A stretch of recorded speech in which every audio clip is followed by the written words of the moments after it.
Hey, it's Farmer Brad, and I'm going to show you some things that I've done to try to make it easier when the temperatures drip down. Hey there, it's Farmer Brad, and currently it's negative. Actually, it just went above zero, so it's 5 degrees Fahrenheit right now. But I want to go over some things that I did to try to make it easier on me when the temperatures dip down, taking care of my animals. So this is the garden chicken run, and I have the heated water there and there.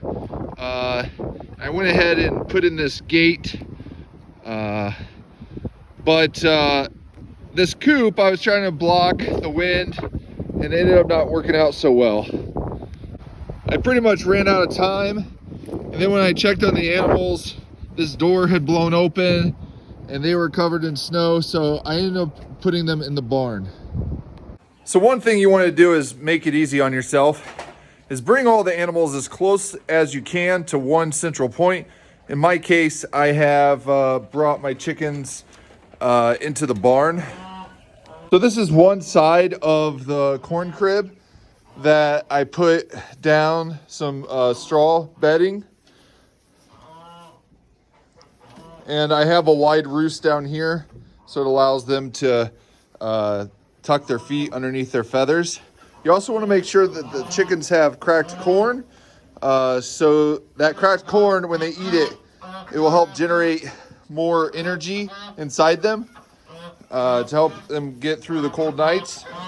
Also, you want to stockpile their feed so that they don't run out of feed and have plenty of it. And then that makes you have to do less trips refilling the feed. So over here is a mother of all chicken waters. It's heated with a heat element in there, and the water is always recirculating. So there's the pump, it's circulating. Now over here, what I had to do is I put this heat tape on here because these were starting to get frozen up. So as they peck at this, it will allow for the water to come through. Over here I have a 3-way valve that allows me to get water for my ducks.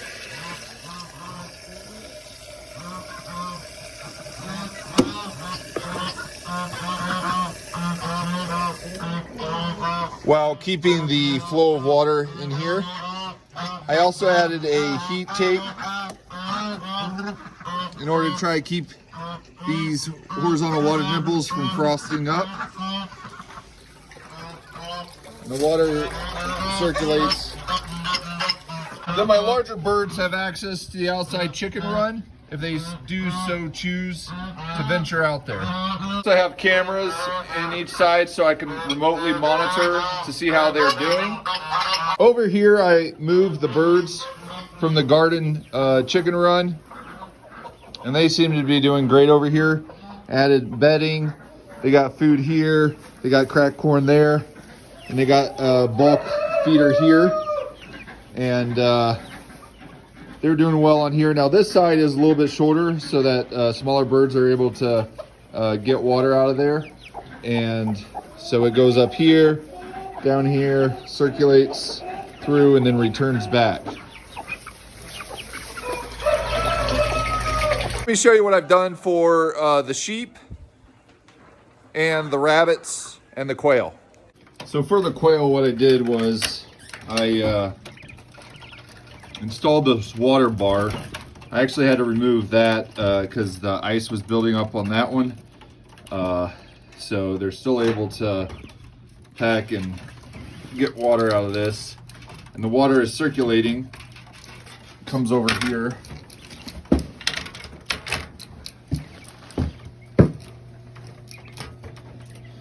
Comes down into this bucket.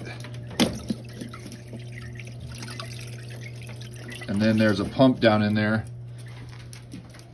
that pumps up here, over there, and circulates. So that's what I'm doing for the quail. Now, if I had an extra heat tape, I would probably put it down in this area underneath to try to keep these eggs from freezing. But pretty much right now, the goal is just to help the quail have as good a time with the cold and survive. So we're not gonna get any quail eggs unless I collect them right when they lay them. Let me show you what my setup is for the rabbits. They were outside in the rabbit hutch, but I put them in this brooder room, and then I added a water nipple for rabbits using the 2-gallon heated farmer bred chicken water bucket. And so that's the ice from it freezing, but they're doing well in here. Give them plenty of food. And then over here, I put a heat pad. I put it vertical so that they'd be less likely to chew on the cords, because that's one thing with the rabbits you got to be mindful of. So over here, I have this board kind of blocking the cord going up and stuff. And so they're doing well. Over there, I have a camera to monitor them as well. That's a Wise cam. Let me show you the setup I have for a mama ewe and her baby lambs. So here we have some cracked corn to help generate that heat. Over here we have a heated water trough, and then that has a 250 watt heat element in there. I did orient this over here so that the lambs would not chew on the cord. And then I also zip tied it up here to make sure that the plug would stay up out of the straw. And then stockpile the hay. So put the hay in there. And then once again, a Wise cam to help monitor the situation. That way you can just have that little bit of peace of mind that there's no issues going on when you head to bed. I'm going to show you our setup for the rest of our herd. And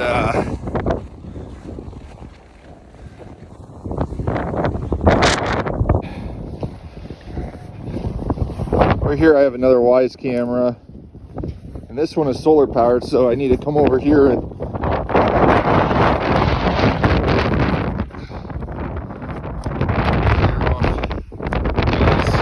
the wind is really strong. But let me show you the water. So we have this heated water trough, and it's icing up pretty good. So over here I have a salt block, and I have it so I can drop hay down here and the sheep can get it, but then they can come over to this barn stall and get out of the weather. And over here is where Marshall goes and gets his dog food. He's able to leap up here and cut through, so hopefully the sheep don't steal the expensive dog food. And they're wanting me to put some more hay down, and Marshall keeps a good eye on them. But this is a place where they're able to get out from the strong wind and get situated.